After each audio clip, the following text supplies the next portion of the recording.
me suis aperçu qu'en fait, je me suis complètement abandonné à soit l'entrepreneuriat, soit en tout cas remplir le vide. Et j'ai jamais pris le temps de m'occuper de moi pour savoir qui je suis. Les entrepreneurs, d'une manière ou d'une autre, n'osent pas dire qu'ils sont dans le dur. Ouais, c'est un aveu de faiblesse, quoi. Ouais, et puis, c'est un petit peu la solitude de l'entrepreneur. Je veux dire, si l'entrepreneur commence à dire ça va pas, j'en peux plus, ça fait flipper les employés, ça fait flipper la famille. On le fait pas, on continue. On a le bandeau sur le front, le couteau entre les dents, puis on continue. Il n'y a pas le choix. Moi, j'ai commencé mon entrepreneuriat sans vision. Et ça m'a coûté de ma personne, ça m'a coûté énormément. J'étais vraiment dans le dur pendant 20 ans d'entrepreneuriat. Et ça, c'est par manque de vision. Vrai burn-out, c'est un vrai burn-out. On met à peu près 2 à 3 ans pour s'en remettre. Donc, quand j'entends que la semaine dernière, j'étais en burn-out, c'est pas un burn-out. J'entends beaucoup d'entrepreneurs qui comparent leur entreprise à leur enfant. Et je pense que c'est une très mauvaise chose à faire. Parce qu'on ne traite pas une entreprise comme un enfant. Max, saison 3 de La Savane, en collaboration avec Mirabeau. On est extrêmement content de commencer ce partenariat avec eux pour plusieurs raisons qu'on va un peu voir maintenant. Mais une d'entre elles était cet accès à des entrepreneurs incroyables parce qu'ils nous ouvrent un réseau vraiment de personnes et on est vraiment impatients et excités de commencer ce partenariat. Ouais, on voit avec Mirabeau qu'ils ont vraiment ce qu'on appelle du skin in the game, mais c'est quelque chose qu'on admire. On le voit via deux choses qui sont inspirantes. La première, c'est que leurs partenaires investissent leur propre argent dans les mêmes opportunités d'investissement qu'ils proposent à leurs clients, et ça, c'est assez rare. Et on voit aussi qu'ils soutiennent vraiment l'écosystème entrepreneurial et start-up suisse via leur stratégie d'investissement. Et ils le font depuis un moment. C'est une boîte qui a 200 ans. Ça fait 200 ans qu'ils soutiennent des générations d'entrepreneurs. Et quand on a discuté avec eux, ce qu'on trouvait vraiment cool, justement, c'est cette vision long terme qu'ils ont d'accompagner et de développer le marché suisse. Et ce développement passe par soutenir l'écosystème, soutenir les fondateurs, soutenir les startups, la tech, etc. Et ça, c'est super excitant. Ouais, et on voit qu'ils sont vraiment impliqués au niveau personnel, dans leur stratégie d'investissement. Et ils ouvrent vraiment cet accès à l'investissement dans les startups et la tech suisse. Qu'on n'a pas vu vraiment ailleurs, ce qui fait que cet engagement et cette envie de vraiment soutenir cet écosystème-là, c'est ce qui en fait un si bon partenaire pour nous. Il y a le soutien des entrepreneurs, puis il y a aussi l'envie de pousser la Suisse comme un leader sur le marché de l'innovation en Europe. Et ça, justement, si on parle de tech, c'est extrêmement important parce qu'on doit se repositionner là-dessus et il y a vraiment une place à prendre et la Suisse est bien placée pour l'avoir. Et ils sont vraiment en train de pousser ça et c'est extrêmement intéressant pour nous en tout cas de travailler avec eux à ce niveau-là. Ouais, donc merci beaucoup à Mirabeau pour leur soutien pour cette saison et merci aussi à vous qui nous écoutez. C'est grâce à vous qu'on peut continuer cette belle aventure avec cette saison 3. On a beaucoup de chance de s'asseoir avec des entrepreneurs incroyables qui nous partagent un peu leur vie et leur parcours. Si vous aimez autant que nous passer ces moments avec eux, n'hésitez pas à vous abonner ou à liker ces vidéos. Nous, ça nous aide énormément, donc merci beaucoup pour votre soutien. Dans cet épisode, on a eu l'énorme plaisir d'accueillir Tarek Al-Makbali, qui était mon premier coach quand j'ai commencé l'accélérateur chez IO et qui m'a beaucoup aidé dans mon aventure entrepreneuriale. Et avec Tarek, on a eu la chance de parler de son histoire. Donc Tarek a monté son entreprise, a vécu l'entrepreneuriat pendant plus d'une quinzaine d'années avant de réussir à faire son exit. Et il a plein d'histoires passionnantes à raconter sur les difficultés de l'entrepreneuriat, les erreurs qu'il a commises pendant tout son parcours. Il a traversé différentes phases et finalement, après son exit, il s'est rendu compte de tout ce qu'il avait pas pendant cette aventure entrepreneuriale-là. Donc c'est hyper intéressant d'avoir pu échanger avec lui là-dessus il a changé radicalement de nutrition, il a changé radicalement de sport, donc il a vécu beaucoup de changements et beaucoup de choses hyper intéressantes qu'on a discuté avec lui, donc beaucoup d'histoires, beaucoup de choses hyper intéressantes à écouter pour les entrepreneurs et aussi de ce qui s'est passé après. Donc une fois qu'il a fait son exit, qu'est-ce qu'il a fait, comment est-ce qu'il s'est développé par la suite. Il s'est développé notamment dans le coaching, dans le mentorat, à aider d'autres entrepreneurs à devenir meilleurs. Tarek, c'est quelqu'un qui est un peu comme une personne sage, c'est vraiment quelqu'un qui a des bons conseils et qui mérite vraiment d'être écouté, donc ça a été un plaisir d'échanger avec lui. J'espère que vous allez apprécier autant que nous la conversation qu'on a eue avec Tarek. Bienvenue dans La Savane. Salut Tarek. Salut. Merci beaucoup d'être là, ça fait plaisir de t'avoir. Je suis content de t'avoir sur le podcast, c'est cool. Merci de m'accueillir. Quelque chose que j'ai beaucoup appris avec toi, c'est la dimension de la structure. Et tu dis souvent que la structure libère plus qu'elle ne contraint. Donc moi j'ai une question pour toi. À quel moment est-ce que tu penses qu'un entrepreneur devrait commencer à travailler plus sur son business que dans son business ? Ouais. Ça, c'est la question à laquelle j'ai pas encore réussi à complètement répondre. Il y a une partie en moi qui dit dès le départ et une autre partie qui dit il faut quand même attendre de comprendre ce qui nous arrive avant de structurer, parce qu'on en a discuté tout à l'heure, hein, si on réfléchit trop aux choses, on ne fait jamais rien. Si on se structure trop à l'avance, j'ai l'impression qu'on risque de s'auto-bloquer dans une structure. Donc, ça me rappelle quand on a créé notre succursale en Autriche, à Graz. C'était un client qui nous avait dit Tarek, on travaillerait bien avec vous en Autriche, dommage que vous ne soyez pas. J'ai dit, mais depuis quand on n'y est pas?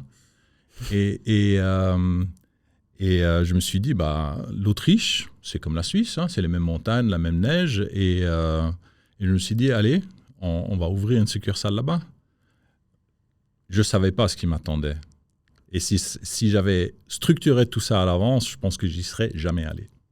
Ouais, donc il y a une part quand même de sauter dans l'inconnu et sans trop réfléchir, mais de structurer derrière. Donc tu penses que c'est mieux de d'abord essayer et après structurer plutôt que de d'abord structurer et après avancer, en gros? Je pense que c'est plus important d'essayer de se créer une vision de vers quoi on va aller et laisser passablement de flexibilité au départ, mais cette vision, ça sera un excellent filtre pour aller dans une direction. Moi, j'ai commencé mon entrepreneuriat sans vision. Et ça m'a coûté de ma personne, ça m'a coûté énormément. Heureusement que ça s'est bien terminé, mais ça m'a vraiment coûté. J'étais vraiment dans le dur pendant 20 ans d'entrepreneuriat. Et ça, aujourd'hui, je le sais, c'est par manque de vision. Comme la plupart des entrepreneurs, on devient entrepreneur, on se lance dans l'entrepreneuriat parce qu'il y a un problème qu'on veut régler.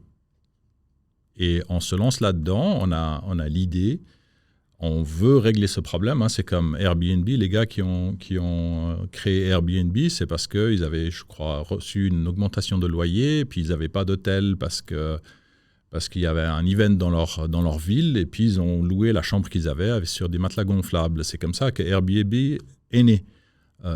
Uber, c'est pareil. Les gars sont arrivés à Paris, il n'y avait pas de taxi. Ils se sont dit, mais c'est pas possible. Ils ont créé Uber. Moi, je suis sorti des grandes corporates. Je me suis dit, les PME devraient avoir aussi les mêmes services financiers que les corporates, du reporting, de la compta, des salaires. Et j'ai voulu régler ce problème. Parce que dans les PME, c'est quelque chose qui est très lacunaire. C'est fait par ils me pardonneront, c'est fait par des fiduciaires qui généralement sont plus axés sur le conseil que sur vraiment l'opérationnel. Et ça donne une compta que je qualifie compta d'archives ou compta de rétroviseur. Mais à quel moment, du coup, est-ce que tu arrives à... Chaque boîte est différente, donc tu ne peux pas faire des généralités, mais est-ce que tu arrives à dire, aujourd'hui, je pense qu'il faut commencer à structurer plus et donc perdre un peu d'agilité à ce moment T? Parce qu'on prenait l'exemple d'Airbnb, qui est, je pense, un très bon exemple, parce qu'il y a aussi l'histoire de, tu sais, ils avaient besoin d'argent au début, donc ils ont fait des boîtes de céréales avec les candidats aux élections dessus, ils ont vendu des céréales, genre des breakfast, le petit-déj, hein, pour faire de l'argent. Tu dois être agile pour faire ça, parce que tu as besoin d'argent, tu le fais. À quel moment tu dois mettre ça de côté pour dire non, mais maintenant, en fait, je dois me concentrer sur une structure, sur une vision, travailler, tu vois, sur mon business? Est-ce qu'il y a un moment où tu te dis, c'est généralement quand tu atteins un certain chiffre d'affaires? Est-ce que c'est à un moment donné où tu as un nombre de... Est-ce que tu arrives à définir ça aujourd'hui ou pas? Dans mon parcours, c'était, mais je ne l'ai pas fait à ce moment-là, mais c'était quand on a passé la vingtaine d'employés. C'est là que maintenant avec du recul, c'est là que j'aurais dû commencer à avoir une meilleure structure. Okay. Parce qu'avant ça, on connaît tout le monde, les choses se passent de manière plus ou moins fluide, sans trop de structure. La communication passe, on se parle de table à table, c'est pas tellement un grand souci. Au-delà, l'entreprise commence à devenir un organisme à proprement parler. Et la petite communication informelle, ça marche plus. Et si on n'a pas de structure, ça devient extrêmement problématique très vite. Tu l'as fait à quel moment, du coup? Alors, pour être tout à fait franc avec toi, je ne l'ai fait que quelques petites années avant mon exit. Ok. En dernière minute. En dernière minute, parce que Alors, pour moi, c'était plus aussi un mécanisme. Il fallait impérativement que ça se passe parce que c'était juste plus viable. J'étais vraiment dans le dur. Je commençais à vraiment ressentir de la souffrance. Je perdais le sens de ce que je faisais. Je me demandais pourquoi j'étais là et à quoi bon tout ça. Et je commençais à devenir victime de toutes les distractions entrepreneuriales. Je commençais à avoir d'autres projets qui étaient nettement plus sympas que le mien et je me lançais dedans. Mais c'est que de la distraction, ça. C'est pas de l'entrepreneuriat. Quand on commence à faire trop de choses, c'est qu'il y a un problème quelque part, à mon avis.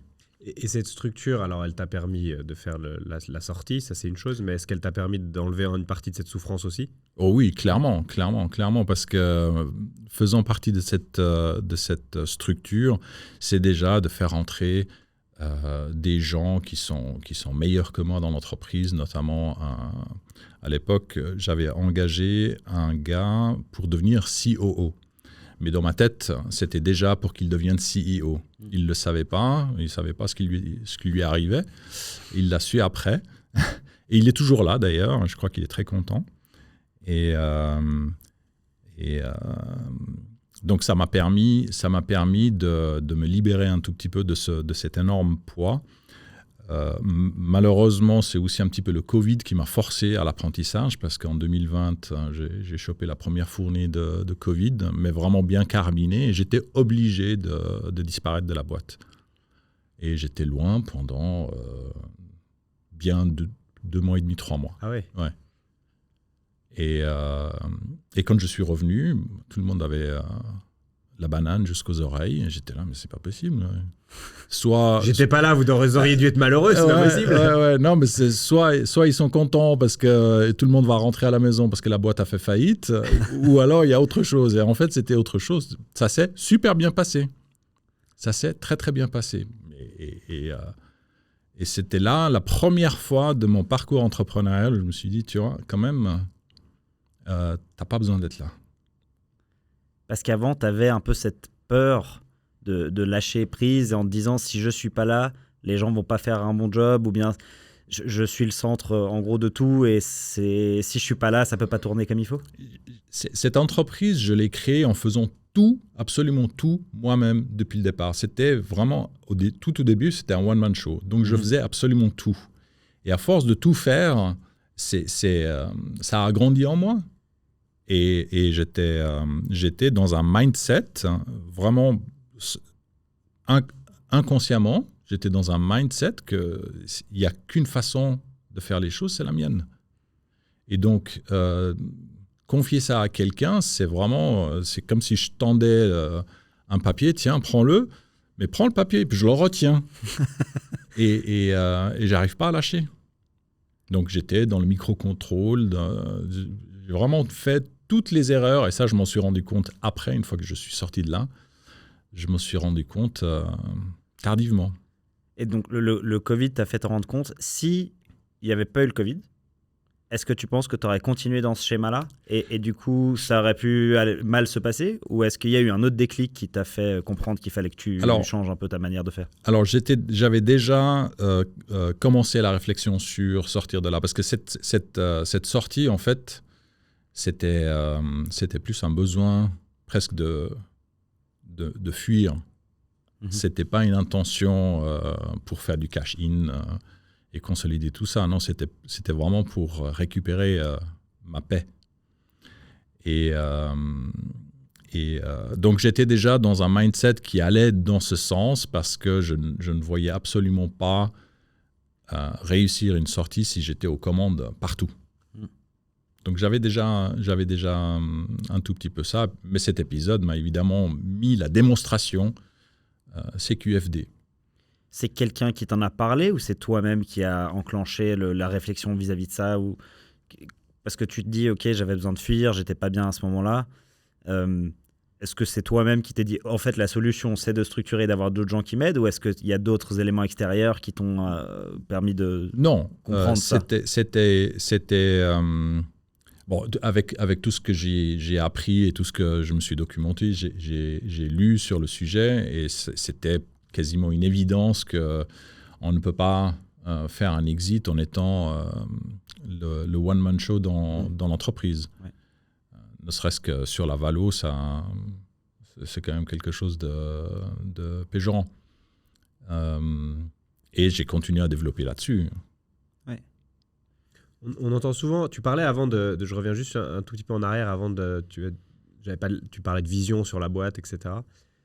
On entend souvent les entrepreneurs dire « Ah, mais j'ai pas le temps de bosser là-dessus. Je dois faire les ventes, je suis partout, j'ai pas le temps de bosser sur, comme on disait avant, sur ton business, c'est pas dedans. On est dedans, on a la tête dans le guidon, j'ai pas le temps d'avoir la vision, la mission, tous ces trucs. » Qu'est-ce que tu réponds aujourd'hui, maintenant, avec le recul? Qu'est-ce que tu réponds à ça? Est-ce que, c'est quoi ton conseil à ce niveau-là?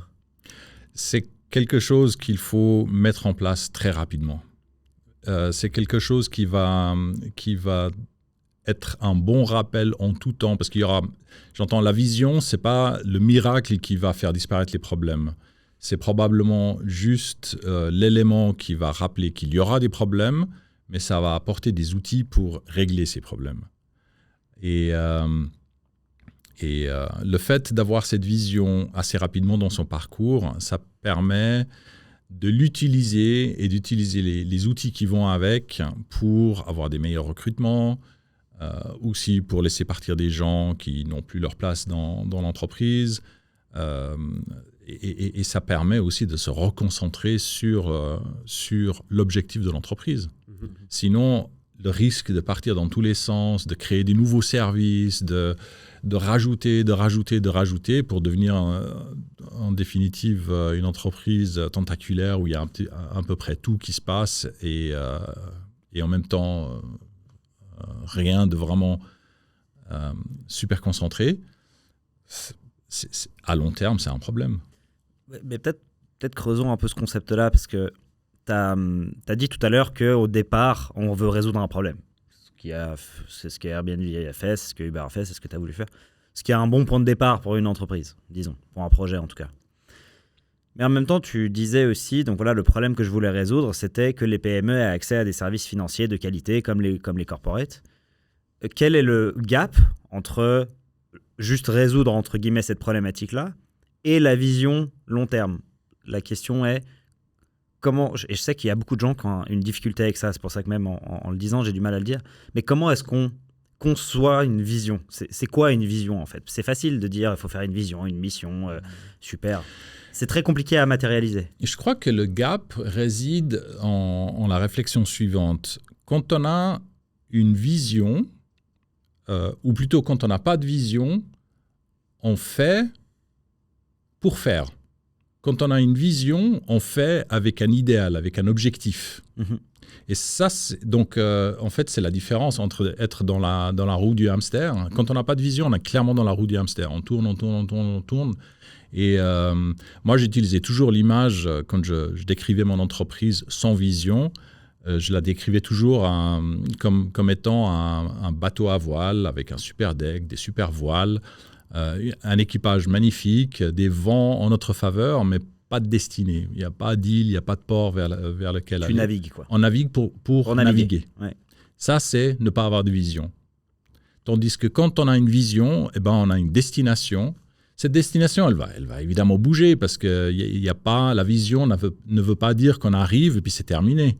Elle va bouger, elle va évoluer, elle va se déplacer.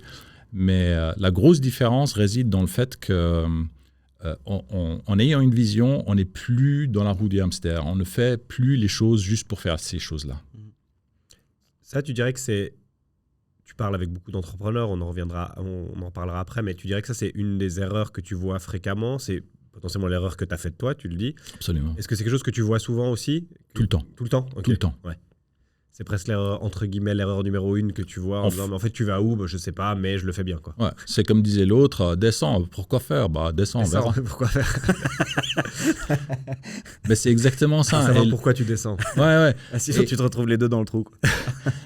Et en fait, 99% des entrepreneurs sont dans ce cas. Et c'est ça qui fait que les PME restent des PME. Manque de vision. Manque de vision. Après, ils ont peut-être envie de rester Après, des PME. ça c'est une autre discussion. Absolument. Il y a peut-être une envie de rester à ce niveau-là, mais la plupart des entrepreneurs rêvent quand même de faire grossir leur entreprise, rêvent quand même de quelque chose qui va beaucoup plus loin, mais ils sont coincés. On appelle ça le fameux plafond de verre. Ouais. Le plafond de verre, il est là parce qu'on n'a pas de vision. Généralement, le verre, il est opaque en plus. Et il y a ce concept aussi de, on va dire, court terme, moyen terme, long terme. La vision, c'est censé être quelque chose de long terme. C'est du long terme. Presque quasi inatteignable. Exactement. Et donc... et tellement ambitieux que ça paraît... C'est juste assez ambitieux pour paraître inatteignable, mais il y a quand même un tout petit peu, c'est atteignable. Et c'est ça qui fait... Parce que si c'est trop facile, on est déjà démotivé avant même d'avoir commencé. Tandis que si c'est vraiment ambitieux, il faut juste qu'il y ait un tout petit bout. Ouais, c'est quand même faisable. C'est quand même faisable. Et là, ça entraîne quelque chose. Et ça donne trouver ce sweet spot entre justement, c'est pas trop ambitieux ou ça démoralise aussi parce que t'es là, de toute façon, on n'y arrivera jamais. C'est pas assez ambitieux en disant, mais bon, ça va, c'est l'année prochaine, on y arrive. C'est assez dur de trouver ce. C'est pas si simple que ça. C'est pas si simple, effectivement, je suis d'accord. En revanche, il y a quelque chose qu'on appelle le recalibrage de la vision.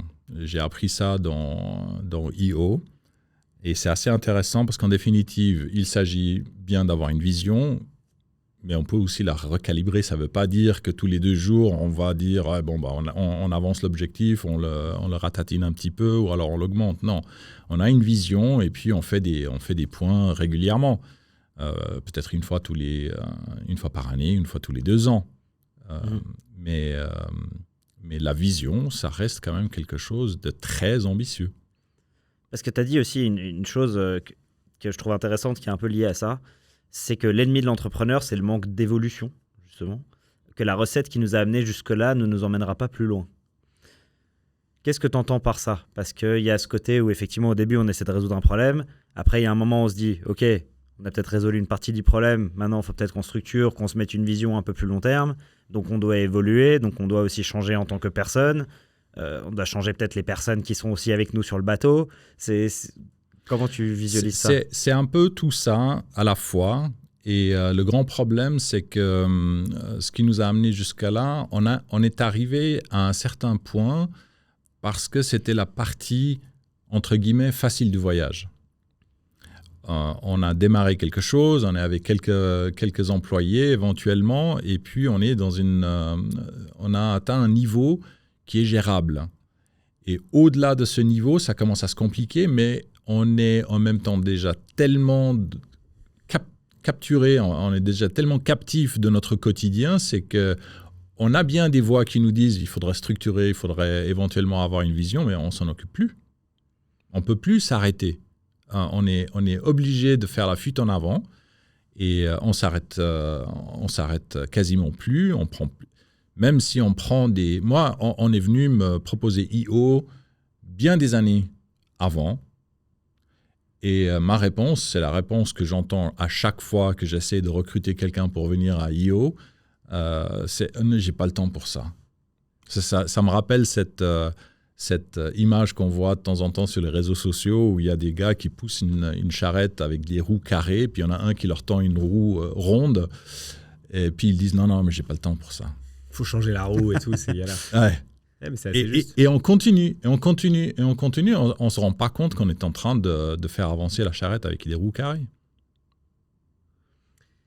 Petit retour en arrière, on a parlé brièvement d'experts, de ta société. Moi, ce qui m'intéresse beaucoup toujours, c'est les débuts. Tu disais, au début, j'ai one-man show, j'étais tout seul, etc. Tu peux nous raconter un peu justement le tout début, tu sors du corporate. Quel moment tu te dis, je vais faire mon truc? Pourquoi tu décides de faire ton truc? Comment ça s'est passé le tout début? C'est toi chez toi qui démarre avec quelques clients. À quoi ça ressemble à ce moment-là? Oui, alors moi, j'ai fait mon parcours, j'ai fait mes premières expériences professionnelles dans des entreprises. La compta et la finance, je suis un peu tombé dedans quand j'étais petit. Comme la marmite. Comme la marmite. Et puis, je suis arrivé à un point où vraiment le métier en soi ne m'intéressait plus. Sauf que chaque fois que j'essayais de changer, j'avais manifestement une étiquette sur le front qui disait « finance ». Et en plus, j'ai la chance de parler un certain nombre de langues, donc c'était parfait pour les entreprises. On ne me voulait que pour ça. Et puis, en 2000,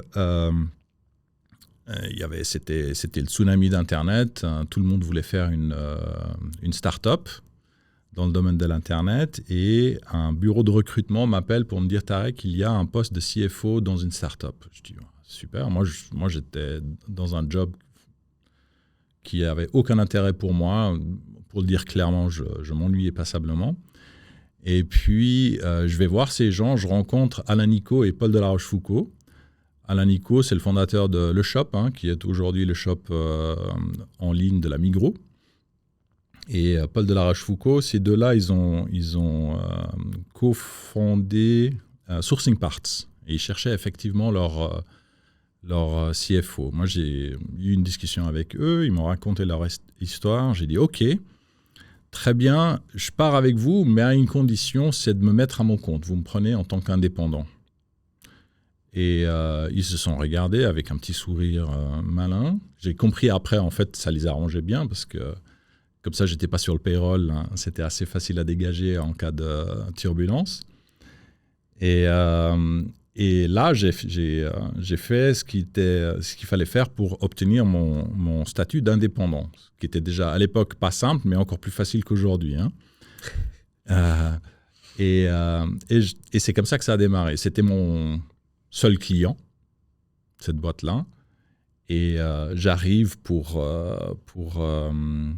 commencer. Il n'y avait absolument rien. Pas de compta, pas de suivi des débiteurs, pas de suivi des créanciers, pas de salaire. Il y avait une fiduciaire quelque part dans le background, mais il n'y avait rien de construit. Alors, j'implémente tout ça. Et le résultat était bon. Et je me dis, mais je peux faire ça pour d'autres entreprises aussi.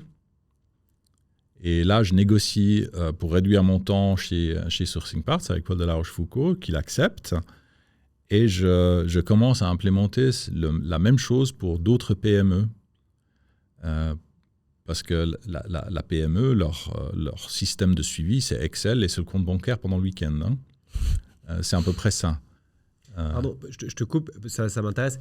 Pourquoi tu as proposé de faire ça en indépendant? C'était quoi? Est-ce que tu te souviens, toi, ta réflexion à ce moment-là, c'était quoi? C'était je veux pas me remettre dans un job, c'est exactement j'ai envie ça. de créer ma boîte parce qu'en fait, tu y pensais. C'était quoi Alors, j'avais une envie de me lancer d'une manière ou d'une autre, de devenir indépendant. Okay. Ça faisait un moment que j'avais ça, mais jamais rien de concret. Et chaque fois que j'en parlais autour de moi, c'était toujours les mêmes retours. Mais tu n'y arriveras jamais. Y en a déjà tellement qui l'ont fait. 4 entrepreneurs sur 5 passent pas la première année, etc., etc. Donc, j'ai jamais fait jusqu'à ce moment-là. Et c'était l'opportunité et je me suis pas trop pris la tête. Je me suis dit, bon, j'ai rien à perdre. Mmh.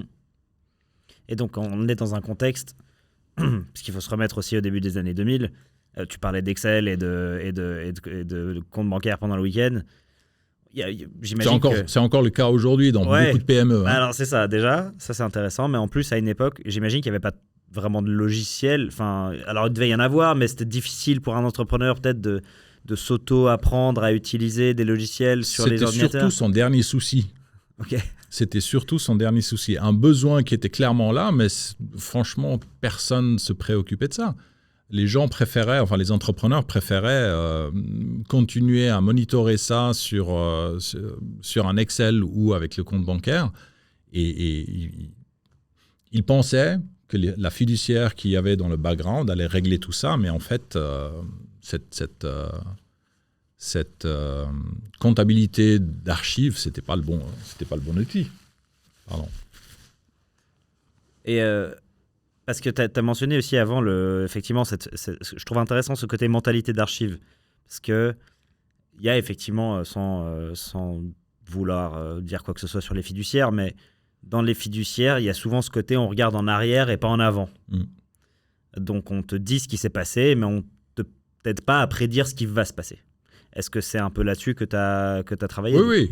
Il fallait avoir des budgets pour ces entrepreneurs, il fallait avoir le suivi de ces budgets, il fallait avoir un dashboard. J'étais parmi vraiment les précurseurs qui cherchaient à proposer un dashboard. Je me suis lancé dans ça s'appelait un système de reporting en ligne, ça s'appelait Crystal Report. Le problème à l'époque, c'était début des années 2000, 2001, 2002, Crystal Report, ça marchait très bien, seulement il fallait avoir des écrans de la taille de cet écran-là. Et à l'époque, on avait quoi? Des 15 pouces, 20 pouces. Et ça marchait pas. Ouais. Ça marchait pas. Et par contre, j'avais déjà greffé un Crystal Report sur la base de données comptables, etc., pour pouvoir proposer un dashboard qui permet de piloter. Quand tu dis donc tu as ce premier client, tu vas gentiment en chercher d'autres. Comment tu trouves ces premiers autres clients? Alors, dans mon cas de figure, c'était un peu la chance du débutant. Je parle dans mon réseau, voilà, je me suis mis à mon compte, et puis les gens sont bienveillants, ils t'envoient un client et un autre et un autre. Et cette chance du débutant dure 3-4 ans, 2-3 ans. C'est un long débutant. Ouais, mais attention, ce qui vient après, c'est encore plus long, parce que j'ai fait la traversée du désert pendant 8 ans. Mais ces 2-3 ans, pardon, avant de parler de le désert, ces 2-3 ans, tu es toujours seul là ou, Ouais. Ok. Ouais, Donc ouais, pendant je suis 2-3 ans, tu es un indépendant Voilà. pur et dur, on va dire. C'était de septembre 2000 précisément jusqu'à fin 2003. Et là, tu passes une étape. Tu prends potentiellement des employés. Là, j'en ai D'abord, il y a engagé le un. désert. Non, j'en ai engagé un parce Ok. que je commençais à vraiment avoir trop. Ok. Et puis là, il y a la traversée du désert qui commence. 8 ans. De 2004, enfin depuis le début, à part cet épisode de la chance du débutant, jusqu'en 2007-2008. Et donc, qu'est-ce qui se passe pendant cette période-là? Eh bien, les clients, toute cette phase où les gens étaient bienveillants, gentiment, ça commence à faire le tour. Enfin, les gens que je connaissais, je les avais tous abordés. Et puis, il fallait rentrer dans le vif du sujet, c'est-à-dire aller chercher des gens que je ne connaissais pas. Et là, ça se complique quand même passablement. Et la différenciation par rapport à une fiduciaire traditionnelle et ce qu'on proposait avec la technologie de l'époque, c'était difficile de se différencier. Et en définitive, les gens disaient, un des plus gros rejets, ça consistait à entendre des phrases du style « Donc, toute ma compta sera chez toi ». Ouais. Et plus de classeur, non. Et donc, j'aurais plus besoin de ma secrétaire comptable. En principe, pas, non. Et ça, à l'époque, ça déstabilisait les gens. Peur, ouais. Ouais. Et puis, à un moment donné, c'était en 2007-2008, je rencontre une entreprise, une grosse multinationale qui fait aussi de la paye externalisée.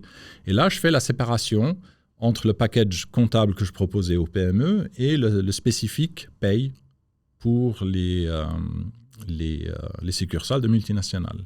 Et là, c'est carrément la percée, le breakthrough, comme on dit. Après, donc ça, c'est passé les 8 ans. Voilà. Pendant ces 8 ans, c'est quoi ton dialogue interne? Qu'est-ce que tu te dis pour continuer? Parce que j'imagine qu'il y a des fois où tu t'es dit « Non, mais bon, allez, on retourne bosser chez Nestlé, j'en ai marre. » On s'est peut-être tous dit à un moment donné. Qu'est-ce qui fait que tu continues en fait? Alors, c'était une période où je me disais absolument pas ça. J'avais une motivation qui était là, c'était grisant, je suis à mon compte, j'ai fait mon propre truc et c'était suffisamment grisant, j'avais jamais ces questionnements-là. Okay. Et en plus de ça, j'étais dans une situation où j'avais vraiment pas grand-chose à perdre. Ok, j'avais pas les moyens financiers dont je rêvais, mais j'avais cette liberté, j'avais mon destin en main. La difficulté, c'est venu après. Quand ça a commencé à grandir et puis à avoir beaucoup plus de monde, c'est là que c'est devenu compliqué. Donc, c'est un pivot que tu as fait, enfin, c'est qui a permis du coup ce succès et c'est ça qui a fait exploser le truc. Ouais.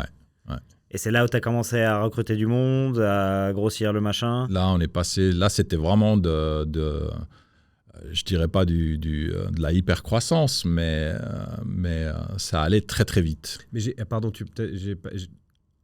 le split entre les deux a fait que ça a vraiment tout changé? Ouais. Comment ça se fait? Enfin, je suis pas sûr de comprendre. Parce que l'externalisation, le focus sur la gestion externalisée des salaires, c'est ça qui a amené énormément de business. D'accord. C'est ce service-là, d'une certaine manière, qui Exactement. Ok. D'ailleurs, aujourd'hui, l'entreprise se focalise de plus en plus là-dessus. Hein.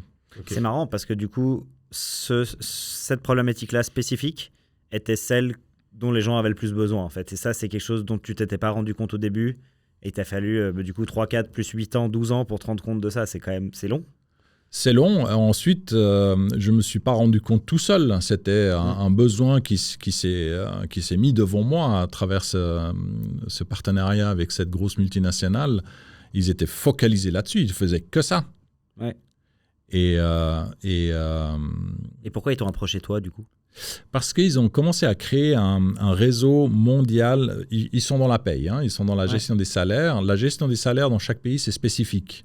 Il n'y a aucune entreprise et aucun système qui arrive à faire des salaires pour une multitude de pays. Ça reste très local.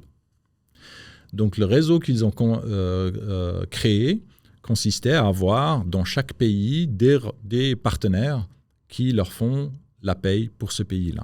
Puis après, leur job, c'était d'avoir des clients qui étaient présents, donc les multinationales, qui étaient présents dans 15, 20, 30 pays. Et la paye de leurs gens dans tous ces pays devait tourner. Puis après, eux, ils faisaient la consolidation. Donc, on avait toutes les succursales de toutes les plus grosses entreprises que tu peux connaître. C'est intéressant. Et donc, pendant toute cette période-là, tu es seul. Là, ça grandit. Là, tu commences à recruter du monde, etc. Et là, ça va très vite. Et là vient la question du contrôle, de la structure, de comment tu vis cette hypercroissance. Au départ, c'était évidemment super grisant parce que on voit que l'entreprise, même au niveau chiffres, commence à super bien fonctionner. Mais la séparation, enfin la création d'un mindset de délégation, j'avais déjà raté le coche. J'arrivais déjà plus à déléguer. Et ça fait que j'étais vraiment omniprésent absolument partout.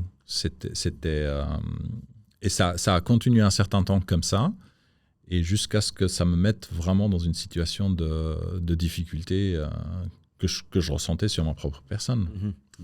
Il y a un moment où tu l'as vu, où on te l'a dit, ou tu vois, quelque chose qui s'est peut-être mal passé à cause de ça, etc. Est-ce qu'il y a eu j'imagine qu'il y a eu plein de, comme on dit, des red flags, etc. Mais est-ce qu'il y a eu vraiment un moment donné, tu dis non mais là je me rappelle, j'étais dans le bureau, on m'a dit ça, on me l'a mis sous les yeux et ça m'a vraiment choqué, etc. Ou c'est venu petit à petit où tu t'en rends compte, puis tu essaies de changer? Non. Alors on m'avait averti dans les différentes discussions que j'ai eues avec des gens, soit des consultants, soit des coachs. On m'avait dit, fais attention, à partir de 15-20 personnes, ça va changer. Pour moi, c'était impensable. C'était non, maîtrise totale.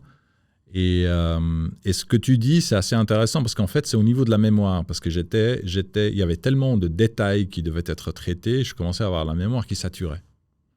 Et ça, Alors, la mémoire qui sature, c'est quelque chose, je ne m'en rendais pas vraiment compte. Oui, comme tu dis, il y avait des éléments où tout d'un coup, c'est vrai qu'on avait parlé de ça, mais je ne me rappelle pas.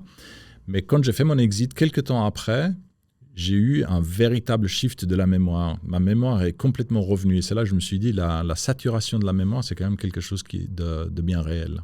Et quand tu dis saturation, c'est que tu oubliais des trucs, tu n'as plus de place, quoi. Tu n'as plus de place. Le disque dur est plein. Ouais. Donc tu fais des erreurs parce que tu oublies des trucs, parce que... Ouais, exactement. Ok. Et t'es pas arrivé jusqu'à une sorte de burn-out? Ah, j'étais pas loin. Ou alors tu étais dedans, mais tu t'en rendais pas compte. Ou alors ça. Ouais. Ou alors ça. Parce que souvent, on pense que le burn-out, en fait que tu arrêtes. Mais je pense qu'il y a beaucoup de gens, tu es juste en plein dedans, mais c'est juste qu'en fait, tu continues aussi. Bon, le burn-out, moi, j'ai une conception bien particulière. Quelqu'un qui se fait un burn-out, il ou elle a vraiment très, très mal. Hein. Un burn-out, on s'en remet pas comme ça. Un burn-out. Le vrai Ok. burn-out. Burn-out, c'est un vrai burn-out. On met à peu près 2 à 3 ans pour s'en remettre. Hein. Donc, quand j'entends quelqu'un, ouais, j'étais en burn-out, et puis la semaine dernière, j'étais en burn-out, c'est pas un burn-out. pas la même chose. Non, c'est pas c'est un gros coup de fatigue, oui, mais le burn-out, c'est quelque chose de vraiment très sérieux, et c'est utilisé à tort et à travers aujourd'hui, à mon goût. Mais en revanche, on est dans une situation... Alors, c'est dangereux hein, d'être pas tout à fait dans le burn-out, mais au bord À du la précipice, parce qu'on ne sait pas. Et on ne sait pas quelle est la résistance qui reste. Donc, on joue avec le feu. Ça peut péter du jour au lendemain. Ça peut péter du jour au lendemain. Il peut y avoir, tout d'un coup, j'ai fait des crises d'anxiété. Heureusement, pas nombreuses, mais j'ai fait des crises d'anxiété où tout d'un coup, je ne savais plus ce qui m'arrivait.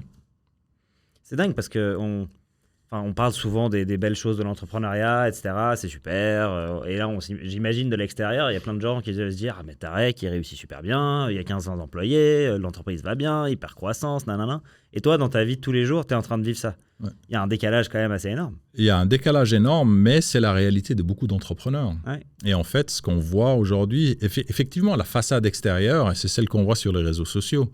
Elle est magnifique, c'est facile, easy going, tout va bien, mais la réalité, elle est pas là. Mais on a une... Pour les malins sur un podcast. Nous, après, on sort, on pleure, on vous a pas dit. Mais les gens, enfin les entrepreneurs, d'une manière ou d'une autre, n'osent pas dire qu'ils sont dans le dur. Ouais, c'est un aveu de faiblesse, quoi. Ouais, et puis, c'est un petit peu la solitude de l'entrepreneur. Je veux dire, si l'entrepreneur commence à dire « ça va pas, j'en peux plus », ça fait flipper les employés, ça fait flipper la famille. On le fait pas, on continue. On a le bandeau sur le front, le couteau entre les dents, puis on continue. Il n'y a pas le choix. Mais c'est bien ça ou pas? Alors, c'est bien, mais il faut une limite à ça. C'est bien parce que c'est ce qui permet quand même d'avancer dans des situations compliquées. Mais si ça dure, enfin, j'aurais pas voulu vraiment être en burn-out. C'était vraiment la dernière chose, et c'est seulement avec du recul que je me suis aperçu que j'étais vraiment pas loin du burn-out. Et c'est bien, tant que ça permet d'avancer, c'est bien, mais il faut quand même trouver ce que je disais tout à l'heure, il faut trouver une limite, il faut en être conscient. Ouais. Et la plupart du temps, on n'en est pas conscient. Et soit ça passe, des fois ça casse. Mais c'est quoi enfin, il n'y a pas de solution figée, mais qu'est-ce qu'aujourd'hui tu conseillerais à un entrepreneur où tu sens qu'il arrive dans cette zone-là, il est vraiment dans le dur, il commence vraiment à être limite. C'est quoi est-ce que c'est un conseil de va faire du sport et puis prends des vacances? Est-ce que c'est restructure ton business? C'est quoi ce qui a le plus potentiellement d'impact? Est-ce que c'est, voilà, comment on appelle ça, ton hygiène de vie qui peut avoir un impact, on le sait. Est-ce que c'est la structure de ton business? Est-ce que c'est de savoir déléguer? C'est quoi ce qui a le plus d'impact selon toi? Alors, dans mon cas de figure, c'est vraiment l'activité sportive qui m'a beaucoup aidé. Mais ça m'a permis de résister. Ça n'a pas solutionné le problème. Mais tu l'avais pendant tout le long. Donc ça t'a permis pas de tenir tout plus le long. longtemps. Non, pas tout le long. Okay. À un moment donné, j'ai pris conscience que si je ne faisais rien pour ma santé physique, pour ma santé mentale, ça allait pas bien se passer. Okay. Donc j'ai fait ça et j'ai fait énormément de choses. J'ai fait un shift dans ma nutrition, j'ai fait un shift vraiment très, très important. Mais c'est un petit peu, pour répondre à ta question, c'est un petit peu... l'entrepreneuriat, pour moi, c'est une addiction. Hein. Alors, va dire à quelqu'un qui est addict, écoute, t'es pas bien là, il faut que tu changes. Ça marche pas. Ça marche pas. Et il faut vraiment que je pense qu'il faut un petit peu goûter à la dureté de la réalité pour se dire non, mais ça peut pas continuer comme ça. On est dans le déni quelque part. J'aime bien cette analogie de l'entrepreneuriat comme une addiction. Parce que tu as beau savoir que ça te fait du mal, comme un addict sait que ça lui fait du mal de boire, de prendre certaines drogues, etc. Mais pourtant, tu continues à le faire. C'est la définition même de l'addiction. Tu sais que ça te fait du mal, mais tu continues à le faire. Mais tu ne peux pas arrêter non plus d'être un entrepreneur. C'est quoi? Du coup, c'est vachement compliqué.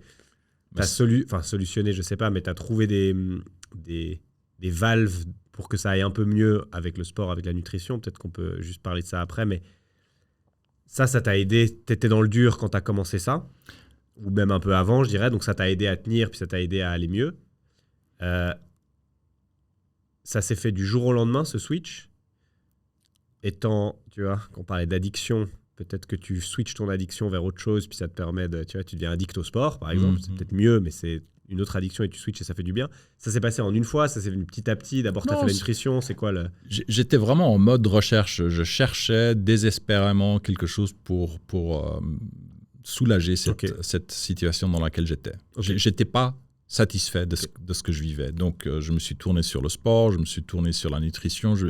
J'ai suivi plein des podcasts et des gourous de l'entrepreneuriat. Et j'ai trouvé des choses qui m'aidaient. Ce dont je ne me suis pas rendu compte, c'était que, en fait, je trouvais des pièces du puzzle. Mais je n'avais pas réussi à mettre toute l'image ensemble. Et c'est seulement quand j'ai fait mon exit que cette image s'est rassemblée. Je me suis dit, c'était donc ça. C'était ça. Et donc, peut-être, moi, ça m'intéresse, on va peut-être rentrer dans les détails, mais je trouve ça vachement intéressant. Donc, sport, tu parlais sport, nutrition, déjà ça, on va peut-être parler de ces deux. Sport, qu'est-ce que ça veut dire? Parce que ça veut dire plein de choses. Il y a des gens qui disent, moi, je fais beaucoup de sport, je marche tous les jours 10 minutes. Quoi comme sport? C'était quoi pour moi, c'était de la course à pied, des exercices. J'allais en plein hiver, je faisais mon footing jusqu'au lac. En plein hiver, je faisais mon plongeon dans le lac et puis je faisais le footing de retour. Ça, c'était extraordinaire. Ça aère et en plus de ça challenge le corps. Hein. La baignade en eau froide, c'est un peu le seul mécanisme qui réveille l'instinct de survie. Hein. Et parce qu'aujourd'hui, on vit dans un tel confort, l'instinct de survie, on ne sait même plus ce que c'est. Dans l'eau froide, c'est un bon rappel. Tu le fais encore aujourd'hui?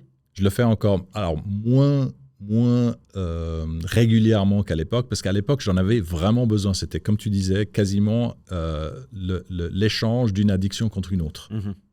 À l'époque, j'en avais vraiment besoin. Aujourd'hui, je suis un peu plus la zone de confort. Plus balance. C'est plus balance, et puis la zone de confort a quand même une sacrée puissance sur l'être.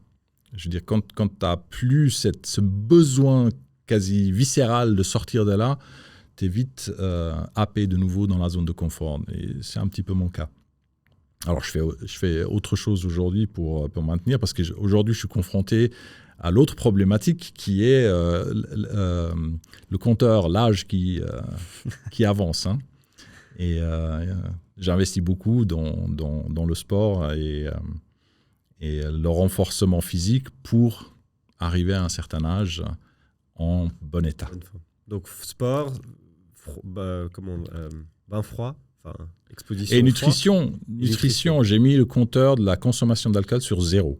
Et ça depuis 12 ans. Du jour au lendemain. Du jour au lendemain. Je ne bois pas une goutte d'alcool, je ne fume pas. Tu buvais? Avant, comme tout le monde. Okay. Enfin, pas me mettre sur le toit H24. Tu buvais, tu profitais, tu aimais ça, dans le sens que c'était agréable. Je vivais comme... Okay. Voilà. Et du jour au lendemain, 0. Et je fumais aussi, la petite clope qui va avec le bon verre de vin, c'est parti avec. Shift dans la nutrition. Avant, heureusement, ma femme était quand même plus axée là-dessus que moi. Moi, j'ai fait une prise de conscience de l'importance et j'ai complètement shifté. Ça fait que, à travers tous ces changements-là, j'ai stabilisé mon humeur, j'ai stabilisé mon énergie. Avant, c'était les montagnes russes. Hein. Mm-hmm. Et j'ai stabilisé, j'ai surtout récupéré mon sommeil. Et ça, c'est en fait la seule motivation qui fait que aujourd'hui, je dis je ne boirai plus jamais. Parce que ça te faisait mal dormir. Ça me faisait mal dormir. Et puis ça avait d'autres impacts du coup. Et ça avait d'autres impacts, mais surtout, je ne me rendais pas compte qu'en fait, l'alcool, à quel point ça affecte le sommeil. Je ne le savais pas. Ouais, aujourd'hui, on le voit assez. C'est ça qui est les bracelets. Moi, avec le bracelet, tu prends un verre de rouge, tu penses que ça t'a rien fait, et puis tu vois une différence, quoi. Mais tu avais le sucre. Tu avais aussi énormément réduit le sucre, non? Ouais. Justement, ça, c'est la partie nutrition. C'est quoi le changement nutritionnel, dans le sens... Alors, à un moment donné, je me suis lancé dans la manière de se nourrir qui est cétogène.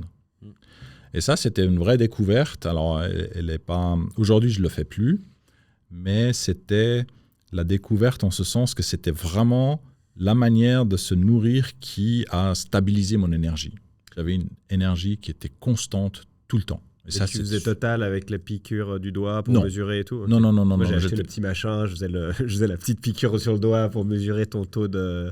Non, j'ai pas été jusqu'à là. Moi, je suis plus partisan, dans tous ces changements, je suis plus partisan de dire, je fais le 20% qui provoque le 80% du résultat. Et je vais pas aller chercher comme toutes ces personnes qui vont vraiment jusqu'à tout mesurer. Non, je suis pas là-dedans. Mais par contre, si j'obtiens 80% du résultat, parce que aller plus loin, primo, je ne suis pas convaincu que ça soit vraiment utile. Et puis, c'est quand même sans moyens supplémentaires, des moyens incroyables, on n'y arrive pas. Hein. Et maintenant, nutrition, c'est quoi? Je fais un peu le geek là-dessus parce que j'aime bien, mais tu es revenu à quelque chose de plus... j'ai pas envie de dire sain, parce que l'autre était sain, mais plus balancé. Plus balancé. Qui te permet peut-être plus, tout d'un coup, tu dis, bon, je vais me faire plaisir, je vais prendre un dessert. Je vais prendre un dessert parce que ça va pas me changer la vie, mais je sais qu'après, je ferai attention 3 jours après, etc. Exactement. Et tu trouves un rythme plus sain, quoi. Ouais.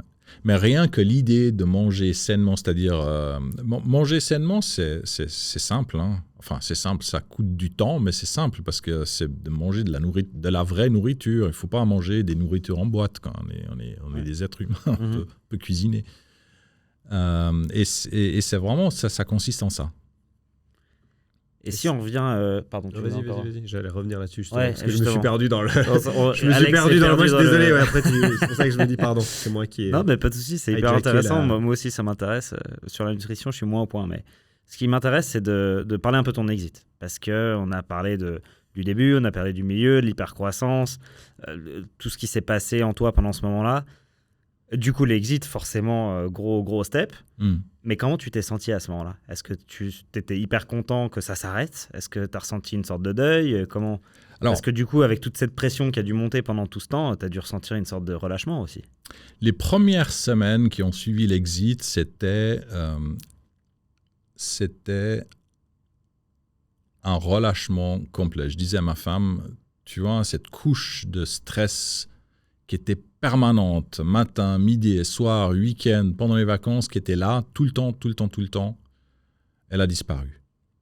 Et ça, c'était un sentiment extraordinaire. C'était vraiment... Il y a un moment précis où c'est arrivé ça, ou ça a quand même été sur quelques... Non, dès la signature du final deal. Ouais. Je suis rentré à la maison et vraiment, je me suis assis et j'ai fait j'ai soufflé. Et ça, c'était un vrai bon sentiment. J'ai rarement eu ce sentiment. Ce qui s'est passé dans les mois qui ont suivi, c'est un tout petit peu l'ouverture d'un certain vide. Hein, quand on est entrepreneur, on est tout le temps sollicité. On est tout le temps, il y a toujours soit un problème à régler, soit une discussion à avoir, soit un rendez-vous, soit ce que tu veux. Quand on n'a plus ça, à un moment donné, et surtout quand moi, je n'étais pas préparé. Hein. Mentalement, j'étais prêt pour le faire, mais je n'ai pas parqué des activités à faire juste après l'exit pour pas tomber dans l'ennui. Donc, j'étais là, j'étais ouvert, puis bon sang, et maintenant?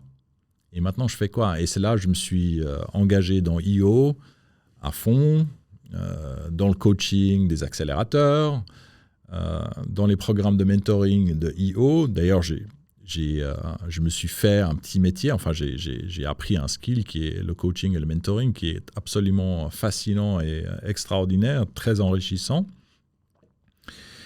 Et tout d'un coup, je réalise, mais attends, t'as remplacé en fait un trop-plein par un autre. Et j'ai commencé à ralentir ces activités-là pour plus être laisser de la place à un mindset où je cherche à récupérer ma propre personne, en définitive. Parce que je me suis aperçu qu'en fait, je me suis complètement abandonné à soit l'entrepreneuriat, soit en tout cas remplir le vide. Et j'ai jamais pris le temps de m'occuper de moi pour savoir qui je suis, qu'est-ce qui fait que je me comporte d'une certaine manière. Et maintenant, je suis un peu plus là-dedans.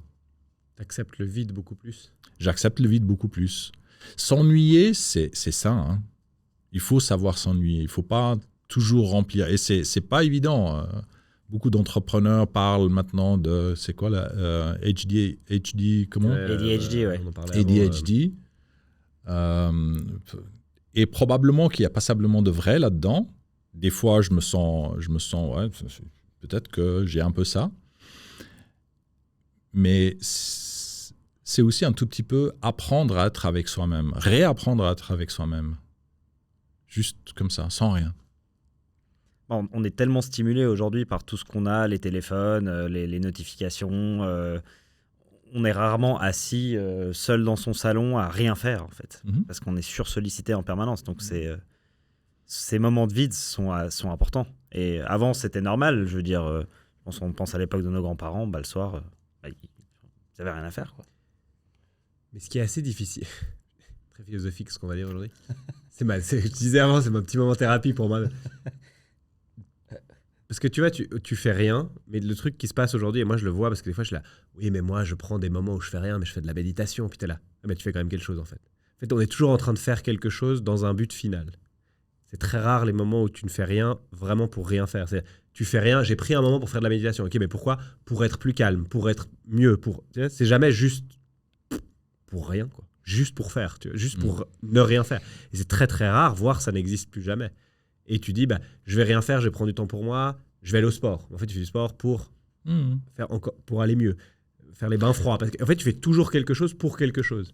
Tu fais presque plus rien qui n'a pas de but en soi. Bon, c'est difficile pour une personne de absolument rien faire, à moins d'être un grand maître de la méditation, comme tu dis, et puis on arrive à vider son esprit. L'esprit est tout le temps en mouvement, en fonction. Donc, ne rien faire pour juste ne rien faire, on est toujours en train de réfléchir à quelque chose. Mais on a plus... je trouve personnellement que c'est important d'avoir ce temps, de ne pas laisser un événement externe comme un téléphone ou n'importe quoi absorber son esprit. Parce qu'en fait, on abandonne la maîtrise de son esprit au profit d'un téléphone ou d'autre chose. Là, je suis venu en train pour vous voir. Tout le monde est sur son smartphone dans le train. Ouais. Absolument tout le monde. C'est affolant. Ouais. C'est affolant. Il n'y a personne qui regarde le visage d'un autre ou par la fenêtre ou se dire bonjour quand on s'assoit avec quelqu'un dans le train. Moi, des fois, je me sens comme un extraterrestre quand je fais ça. J'observe les gens. Je suis là, mais c'est moi ou c'est... Tout le monde est collé sur son smartphone. C'est incroyable. J'aimerais juste revenir sur un truc que tu as dit qui m'a marqué. C'est le moment où tu as vendu, où tu as eu ce souffle, ce relâchement-là. J'ai atteint quelque chose. J'ai l'impression, et je pense que c'est peut-être un peu mon cas aussi, que les entrepreneurs, en fait, il y en a beaucoup pour eux qui visent cette destination-là.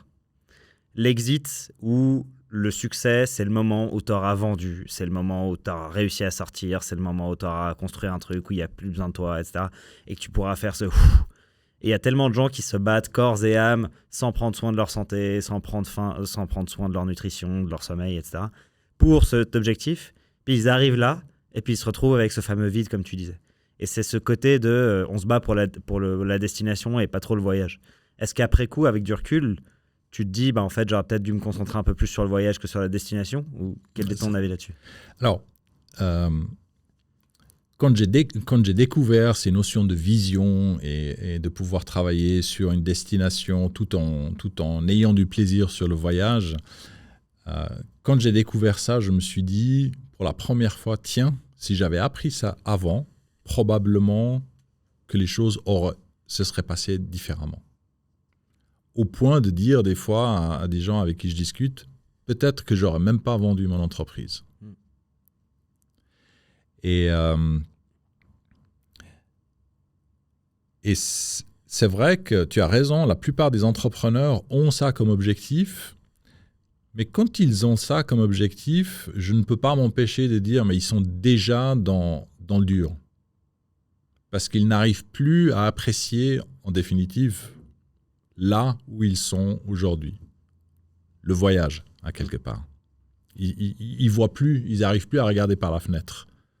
Ils sont tellement focalisés sur ce qui les préoccupe, ils sont quelque part pris au piège. Et c'est là que je trouve c'est super important, je reviens à cette notion de vision, c'est là où il faudrait qu'il se passe quelque chose pour qu'ils puissent se dire, bon, peut-être qu'avec des outils comme avoir une vision, etc., je peux vivre ça autrement. Ouais. Parce que c'est ce qui fait vraiment la différence entre un entrepreneur qui est dans la roue du hamster en permanence et celui qui va pouvoir développer son entreprise sans le vivre dans la difficulté comme ça. Mhm. Tu disais que après tu es passé à IO, tu as ralenti aussi cette partie mentoring, etc.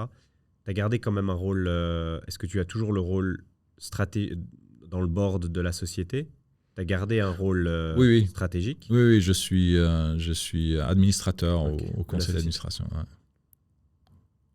Maintenant, tu contrôles mieux tes impulsions de contrôle, donc j'imagine que ça va mieux, mais au début, c'était comment tu passes d'un rôle extrêmement opérationnel à un rôle extrêmement stratégique, voire tu vois, de dire en fait, tu n'as plus les mêmes tâches, tu n'as plus les mêmes... Est-ce que ça a été facile parce que tu avais fait tout ce travail? Est-ce que c'est très dur au début pour toi de ne pas être dedans en disant non mais attendez les gars, il faut faire ça comme ça?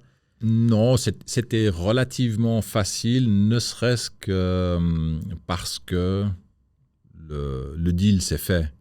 Et quelque part, je contribuais encore à quelque chose que je connais très très bien, mais c'est plus mon bébé.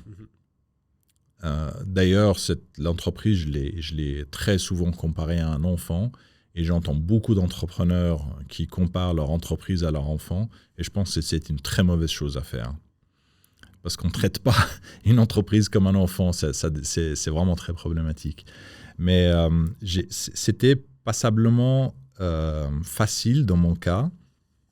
En revanche, ce que j'ai appris à travers tout ça, parce que Renaissance, quand on a terminé notre deal, la première chose qu'ils ont fait, c'est de constituer un conseil d'administration. Et moi, pendant que j'étais encore dans l'entreprise, on m'avait dit maintes fois, Tarek, tu devras avoir un conseil d'administration.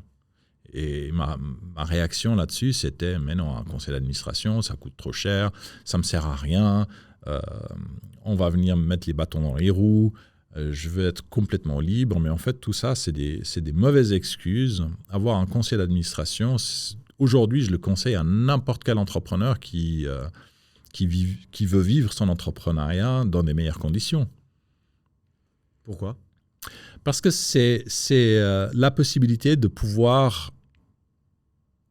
C'est probablement une des seules ou rares possibilités de pouvoir avoir une vue hélicoptère sur son entreprise. Le conseil d'administration force un peu à ça. Okay. Et tant qu'on ne l'a pas, on ne le fait juste pas.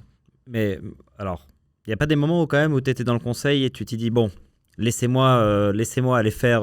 Non, mais j'avais plus la possibilité. J'entends, okay, ouais. Ça aurait été complètement déplacé. Ouais. Parce qu'on a un conseil d'administration... ouais, c'était plus sur le radar, quoi. Non, le CEO avec son équipe fait son job et le conseil d'administration fait son job. Ça aurait été ça aurait été complètement déplacé que d'avoir des envies de remettre les mains dedans. Je pense qu'il y a plein d'entrepreneurs aussi qui ont surtout, on se dit conseil d'administration, ça fait tout de suite grosse boîte. Ouais, C'est-à-dire qu'on a l'impression qu'en tant que petite boîte, en fait, qui va vouloir être dans le conseil d'administration de ma boîte, qui est une petite boîte où on est 10, quoi. C'est le syndrome de l'imposteur, ça. Voilà, il y a un peu de ça, ouais. Exact. Mais donc déjà, est-ce que tu conseilles aussi de boîtes à tout niveau d'avoir un conseil d'administration? Et si oui, quels seraient les types de personnes qui seraient intéressantes à avoir dedans? mon conseil, clairement, il faut juste définir à partir de quel moment, parce que quand on est tout seul, c'est peut-être pas judicieux d'avoir un conseil d'administration à ce niveau-là. Mais assez rapidement, quand on commence à avoir un business qui se développe, qui commence à montrer les premiers challenges que tout business a, c'est bon d'avoir un conseil d'administration ou en tout cas un advisory board. Et puis, quel genre de personnes? Aujourd'hui, ça se professionnalise, hein, ça devient un métier. Il y a des formations pour ça. D'ailleurs, moi, j'en ai fait une. Donc, il faut choisir soit des contacts, de préférence quelqu'un qui a déjà fait ça. Dans la même industrie, tu dirais? Non, pas nécessairement. Pas nécessairement. Je dirais même au contraire, c'est bon d'avoir quelqu'un qui a vécu autre chose. Le CEO qui a repris la direction d'experts n'est pas du tout issu du monde de la finance. C'est intéressant ça. Ouais, pas du tout. Au contraire, c'était un pur COO. Il s'est développé dans ces métiers-là. Et ça a eu un super avantage par rapport à, si je compare ça à ma manière de faire, c'est que les problématiques spécifiques comptables et de payroll et de software, je ne dis pas que ça lui passe complètement outre, mais il ne va pas s'enliser à essayer de vouloir les résoudre. Tandis que moi, ayant des connaissances là-dedans, étant sensible à ça, c'est tout de suite, quand il y a un problème, poussez-vous, je vais vous montrer comment ça marche. Tu vas trop dans le détail. Exactement. Parce que tu connais le sujet, quoi. Voilà. Et lui, il n'a pas du tout ça. Et il a un réflexe complètement opposé, c'est qu'il va réunir les gens et puis il va poser les questions. Alors, qu'est-ce qu'on fait? Qu'est-ce qui se passe? Qu'est-ce qu'il y a comme opportunité? Qu'est-ce qu'il y a comme possibilité? Les avantages, les inconvénients? Qu'est-ce que vous feriez? Il fait le coach. Qui est son boulot. Et c'est ça qui est son boulot. Sur un autre sujet, parce qu'on a parlé plusieurs fois et je trouvais dommage de ne pas le mentionner, tu as parlé de IO plusieurs fois, Entrepreneur Organization, qui est on va faire simple, un réseau d'entrepreneurs. Qu'est-ce que ça t'a... Tu parlais de la roue carrée, de la roue carrée, de la roue ronde avant. Qu'est-ce que ça t'a appris? Alors, je ne dirais pas sans rentrer dans le détail de ce que IO t'a amené, mais quelle est l'importance du réseau pour un entrepreneur? Est-ce que c'est primordial? Pas forcément. Est-ce que ça vient plus tard? C'est quoi un peu ton avis là-dessus? Il y a une notion, c'est la solitude de l'entrepreneur. Et c'est quelque chose, même un entrepreneur peut être dans une situation où il n'a même pas conscience qu'il est seul, il ou elle. Et le fait de rejoindre un réseau comme IO, c'est vraiment c'est un vrai soulagement parce qu'on a la possibilité de parler. Bon, il y a des réseaux de toutes sortes. Moi, là, je parle spécifiquement de IO. Le fait de pouvoir échanger avec d'autres entrepreneurs des problématiques qu'on a et de se rendre compte que les autres entrepreneurs ont exactement les mêmes challenges, ça fait vraiment du bien. C'est vraiment quelque chose qui rassure, mais surtout se dire, je ne suis pas seul. Et ça, avant, je ne m'étais même pas rendu compte. J'avais bien lu de temps en temps dans les journaux, ici et là, la solitude de l'entrepreneur, mais je me rendais pas compte de ce que ça voulait dire en réalité. L'entrepreneur, il est seul, il y a les employés et il y a l'entrepreneur, il y a la famille et il y a l'entrepreneur. Mais la solitude de l'entrepreneur, en définitive, moi, je ne me rendais pas compte de ce que c'était. Et aujourd'hui, pour moi, la solitude de l'entrepreneur, c'est d'être seul avec ses problèmes, de ne pas avoir d'échanges possibles avec des retours judicieux. Je m'explique, quand je parle de mes problèmes d'entrepreneur à quelqu'un qui n'est pas entrepreneur, j'ai des retours qui sont complètement décalés, qui sont presque de nature à aggraver mon cas, parce que yaka, faucon, taka, faire comme ci ou comme ça, mais en fait c'est complètement décalé. Et c'est ça, Donc, on préfère ne rien dire, et puis on continue dans la roue du hamster que j'ai décrit avant, et puis on fait. Est-ce qu'il y a une erreur dans ton parcours entrepreneurial qui aujourd'hui te rend presque reconnaissant? C'est-à-dire, j'ai vécu ça, c'était hyper dur, mais aujourd'hui, je suis qui je suis grâce à ça, et c'est ce qui m'a permis de devenir la personne que je suis aujourd'hui. Oui, c'est la découverte de la notion de vision. On en parle depuis le début, c'est cette découverte-là. Et là où j'ai trouvé vraiment impactant, c'est que je partage à la maison assez souvent sur ces notions-là, et notamment avec mes enfants. Et puis, un jour, mon fils vient me dire « Dis donc, t'as pas 10 minutes là? Je te montre ma vision. » Et là, je me suis aperçu qu'en fait, derrière les airs de nonchalant et de s'en foutre presque, il y a des choses qui rentrent. Et il m'a montré sa vision et je me suis dit « Waouh !» Parce que moi, j'ai découvert cette notion de vision quelques petites années avant mon exit. Donc, j'avais 50, j'étais déjà dans la cinquantaine, hein, en termes d'âge. Et je me suis dit, si lui, donc mon fils, découvre la notion de la vision à ses 20 ans, qu'est-ce qu'il a comme durée pour peaufiner ça, pour éviter, tous les poteaux que moi j'ai rencontrés tout au long du parcours. Et c'est un sentiment tellement fort que j'ai vraiment envie de lancer quelque chose. Ça se fera très certainement aussi à travers IO, parce qu'il y a cette notion de next generation, et j'ai vraiment envie de sensibiliser les jeunes à partir de 18 ou 20 ans sur ces notions-là, parce que imagine-toi quelqu'un qui découvre ça tôt dans son parcours. Encore une fois, ça ne résout pas tous les problèmes, ça ne fait pas disparaître les problèmes, mais on a des outils. C'est génial. Juste qui n'est pas que lié à l'entrepreneuriat. Dans la vie en général. Hein, dans la vie. De manière générale, c'est-à-dire oui, je ne suis pas entrepreneur, mais j'ai cette vision d'accéder à ce niveau dans la boîte parce que...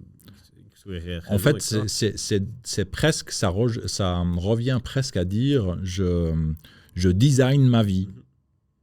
Je définis mon parcours à l'avance, plutôt que d'avancer à tâtons. Moi, j'ai avancé à tâtons toute ma vie.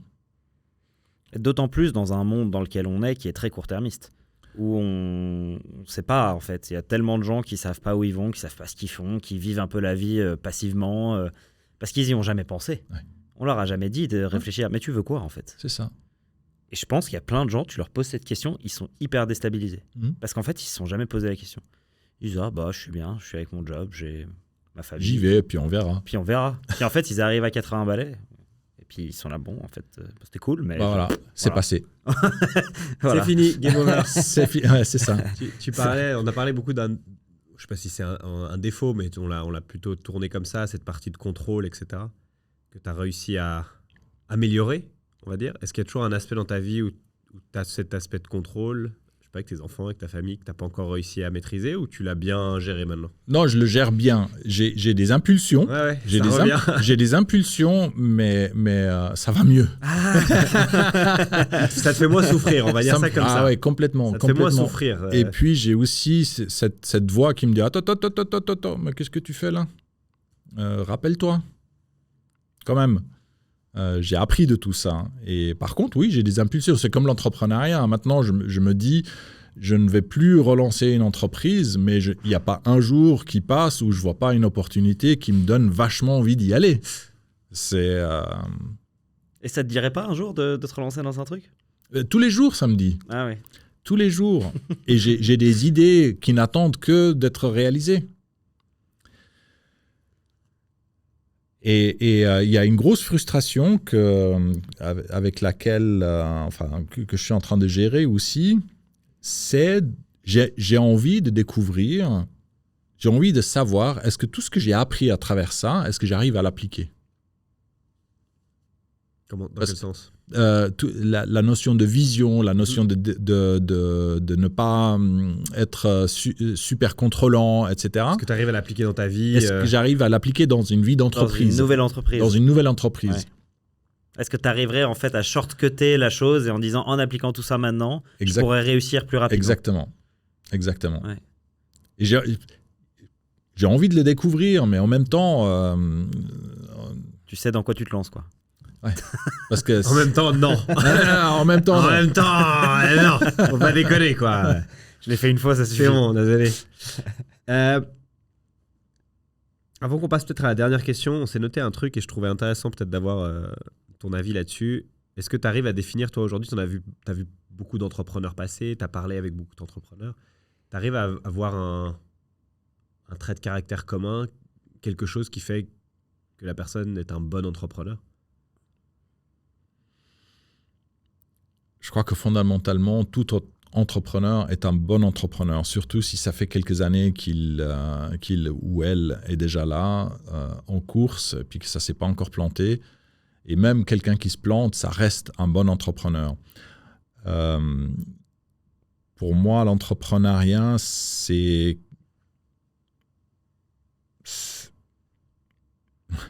ça n'engage que moi, mais je trouve qu'on devrait tous devenir entrepreneurs. Mais voilà, ça n'engage que moi. Après, il y a des entrepreneurs qui restent dans la roue du hamster pendant 20 ans, et il y a des entrepreneurs qui touchent à quelque chose et ça devient des Google et ça devient des Netflix et j'en passe. Et ça revient à cette notion, on est 99% des entrepreneurs font le voyage dans la roue du hamster, et puis il y en a 1% qui sont ces quelques pépites-là qui font des entreprises juste incroyables. Est-ce que ça fait d'une si grosse réussite, est-ce que ça fait de la personne un meilleur entrepreneur que... Je ne suis pas convaincu. Hein. Steve Jobs, il est quand même mort avec son cancer à 56 ans. Je préfère ma situation. Hein.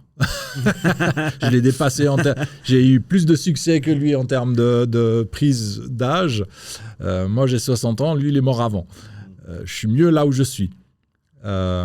Certes, il a fait une entreprise incroyable. Bon, je ne suis pas à plaindre non plus. Hein. Donc, bon, pas bon, je ne sais pas si c'est la bonne question. Mais dans les traits, quand je dis bon, c'est, je ne sais pas, moi je me suis toujours dit que c'est assez difficile d'être, entre guillemets, un bon entrepreneur si tu n'as absolument aucune tolérance à l'instabilité. C'est quasi impossible. C'est toujours instable, ça bouge toujours, tu ne sais pas si demain ça sera la même. Si tu cherches absolument, parce que pour toi la stabilité est extrêmement importante... Bon, tu deviens pas entrepreneur. Je ne crois pas que tu deviendras... Peut-être que tu vas essayer, mais du coup tu ne seras pas très bon. Ouais, et puis la réalité va te rattraper. Et puis tu vas soit planter ta boîte, ou alors tu arrêtes au bout d'1 an ou 2 parce que tu n'en peux plus.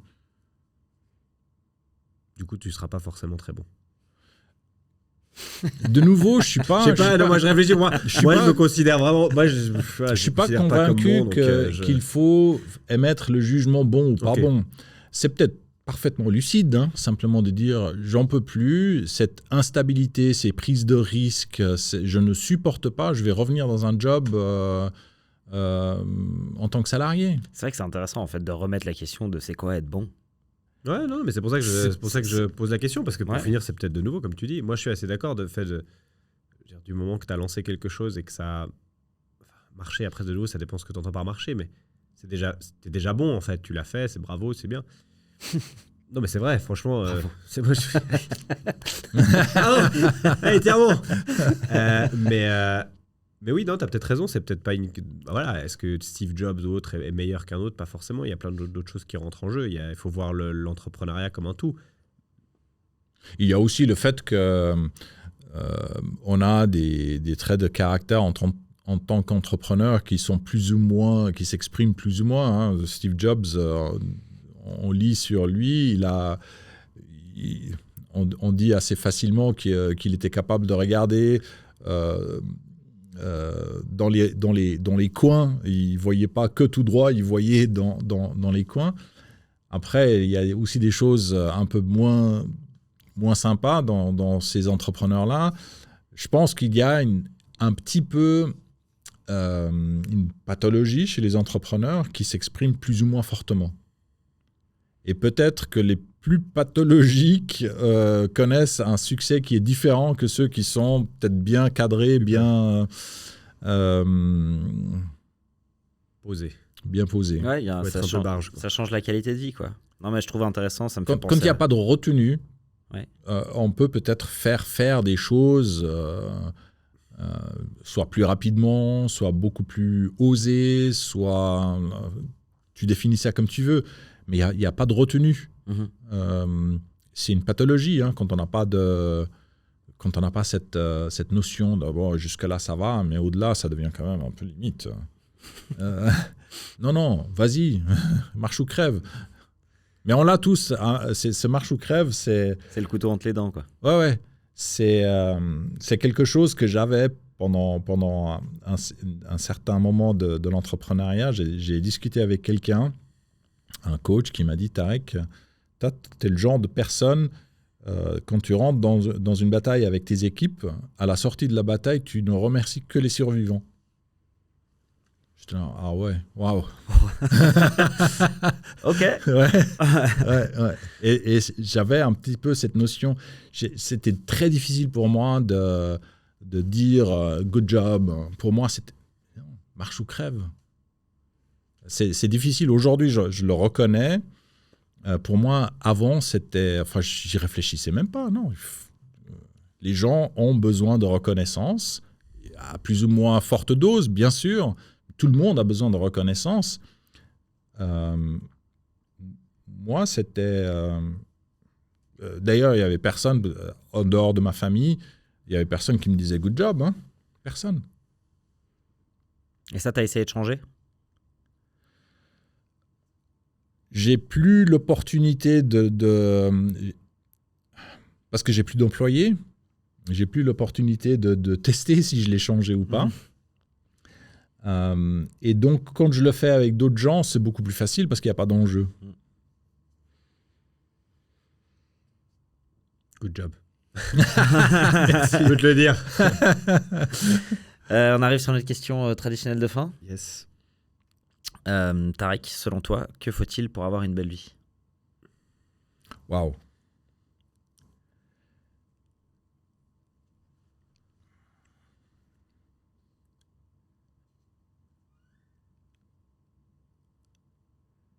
Je pense sincèrement qu'il faut juste apprendre à apprécier chaque jour pour ce qu'il est. Ça sert à rien. Avoir plein de fric en banque, c'est pas ça une belle vie. Ça permet certaines choses, mais c'est pas ça une belle vie.